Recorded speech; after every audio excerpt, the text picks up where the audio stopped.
কোথাও উঠে গেছে কার্পেটিং, কোথাও সৃষ্টি হয়েছে খানাখন্দ। হেলেদুলে ঝুঁকি নিয়ে চলাচল করছে যানবাহন।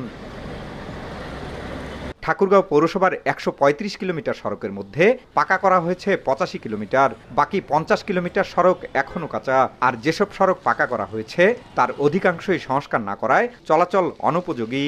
এলাকাবাসী বলছেন, এসব সড়কে চলাচল করতে চরম ভোগান্তি পোহাতে হচ্ছে পৌরবাসীকে। ছোট বড় দুর্ঘটনার পাশাপাশি বিকল হচ্ছে যানবাহন। গুদরি বাজার থেকে শুরু করে আপনি এই পাশে যদি ৭০ ব্রিজ পর্যন্ত যান, একজন সুস্থ স্বাভাবিক মানুষ এই রাস্তায় অসুস্থ হয়ে যায়। গাড়ি যে এক্সেল ভেঙে যায়, চাকা টাল হয়ে যায়।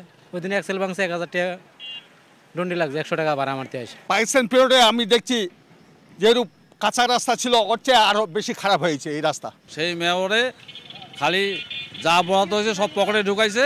আর বর্তমান যে রাস্তা, গাড়ি ঘোড়া যা ক্ষতি, ছেলে মেয়েরা যা যাইতে আসে যে অসুবিধা রাস্তা পার হইতে। এমন কোনো রাস্তা নাই যে না যাওয়ার অবস্থা না হয়েছে ঠাকুরগাঁও পৌর এলাকার মধ্যে। আসলে দ্রুত এই রাস্তা মেরামত করা উচিত। শীঘ্রই ব্যবস্থা নেওয়ার আশ্বাস স্থানীয় সরকার বিভাগের। সংস্কার এবং মেরামত যদি করতে হয় সেক্ষেত্রে আমাদের হিউজ অ্যামাউন্ট লাগবে, যেটা এই মুহূর্তে পৌরসভা নেই।